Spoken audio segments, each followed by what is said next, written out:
Release అయ్యి ఫైనాన్స్కి వెళ్ళాలి, BRO release అవ్వాలి. అంటే 4 రూపాయలు ఇచ్చేస్తున్నాం అనేది మోసమా కాదా అని అడుగుతున్నా. ఫైనాన్స్ ఈరోజు మీరు క్యాబినెట్ తీర్మానం ఎక్కడుంది అని అడుగుతున్నా. జివో అయిందా? బీఆర్ఓ ఇచ్చారా? డబ్బు రిలీజ్ చేశారా?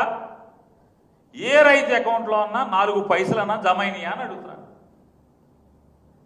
మోసం దగా కాదా అని అడుగుతున్నాను. తోతాపూరి రైతులు చంద్రబాబు నాయుడు గారేమో జూను ఎప్పుడో ఫ్యాక్టరీలో వాళ్ళందరినీ పిలిచి ఆయన కుప్పం వెళ్ళాడు. కుప్పం వెళ్తే మొత్తం అందరూ ఎగేశారు. ఎందుకని? ఈ కుప్పం చుట్టుపక్కల అంటే కుప్పం ప్రాంతం పక్కన ఉన్నటువంటి నియోజకవర్గాల్లో, ఈ బంగారుపాలెం పరిసర ప్రాంతాల్లో, చిత్తూరులో పెద్ద మార్కెట్లు, బాగా పెద్ద మార్కెట్లు 2 మార్కెట్లు, దామల చెరువు మార్కెట్, మ్యాంగో మార్కెట్, తర్వాత బంగారుపాలెం మార్కెట్, బాగా పెద్ద మార్కెట్లు. బంగారుపాలెం అనేది బాగా పెద్ద మార్కెట్ తోతాపూరికి. వాళ్ళ జ్యూస్ ఫ్యాక్టరీలన్నీ రైతాంగం అంతా కూడా, ఈ మామిడికాయ రైతాంగం అంతా కూడా ఎక్కువ మీ పార్టీ సానుభూతి పరులే ఉన్నారు. ఇప్పుడు జగన్ గారు వెళ్ళితే వల్ల ఎవరికి లాభం? మీకు ఓటేసినోడికి లాభం. కానీ మేము అది చూడాల. రైతును రైతుగానే చూసాం. మాకు సానుభూతి పరులు కూడా ఉన్నారు, లేరా అంట్లా. అయితే మెజారిటీ మీ సానుభూతి పరులే ఉన్నారని చెప్తున్నారు. నేను చెప్పట్లా, మీ ఈనాడు వాళ్ళే చెప్తున్నారు. ఇదైతే ఫ్యాక్టరీలన్నీ ఎవరి దగ్గర ఉన్నాయి? చిత్తూరు జిల్లాలో జ్యూస్ ఫ్యాక్టరీలన్నీ ఎవరి దగ్గర ఉన్నాయి? అన్నీ మన చుట్టాలే కదా. మొత్తం 99% మన చుట్టాలే కదా ఫ్యాక్టరీలన్నీ మన చుట్టాలే. కాయ పండించేవాడు మనవాళ్ళే. రేటు రాదు, ఇస్తున్నామని అబద్ధాలు. ఎందుకంటే 75 ఏళ్ల వయసు ఉన్న చంద్రబాబు నాయుడు గారు 45 ఏళ్ల పైబడి మీకున్న వయసు రాజకీయ అనుభవం ఉంది కదా. ఇంత పచ్చి దగాగా, ఇంత పచ్చి మోసం చేయించా అని అడుగుతున్నాను. మీరేం చెప్తున్నారండి? మామిడికాయ రైతులకి 8 రూపాయలు ఫ్యాక్టరీ వాడు ఇస్తున్నాడు, నేను 4 రూపాయలు ఇస్తున్నా అని చెప్పి మీరు మాట్లాడారు. నారా చంద్రబాబు నాయుడు గారిని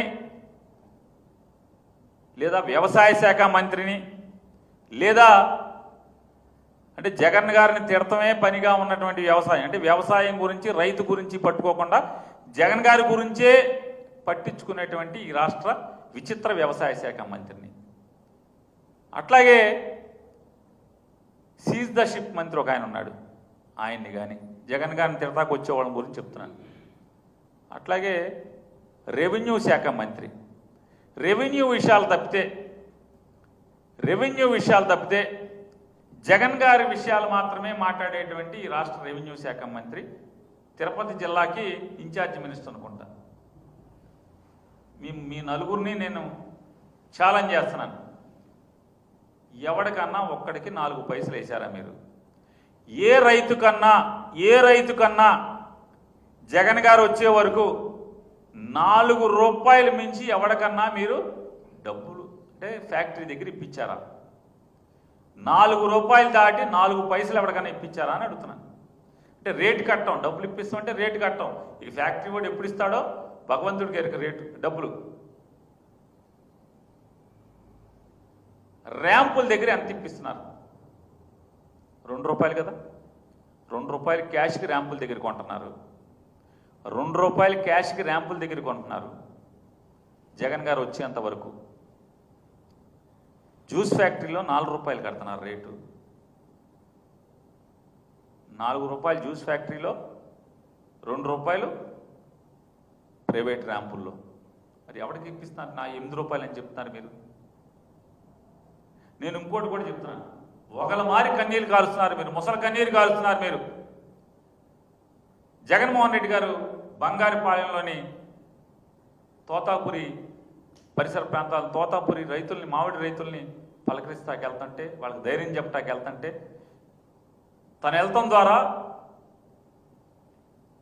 మీరు పరిగెత్తి ఉరుకుల పరుగులతో వాళ్ళ గురించి ఏమన్నా పట్టించుకుంటారనేటువంటి ఒక ఆలోచనతో ఆయన అక్కడికి వెళ్ళేంత వరకు ఏ రోజన్నా మీరు ఒక్క నయా పైసా జ్యూస్ ఫ్యాక్టరీలో 4 రూపాయలు, ర్యాంపుల దగ్గర 2 రూపాయలు మించి ఎక్కడన్నా ఇప్పించారా అని అడుగుతున్నాను. ఎవరి దగ్గర ఇప్పించారు? ఎక్కడ ఇప్పించలేదు. ఇవాళ టోకెన్లు ఇస్తున్నారు. టోకెన్లు ఎంత గందరగోళం! ఎందుకు బారులు తీరు ఉంటున్నాయని నేను అడుగుతున్నాను.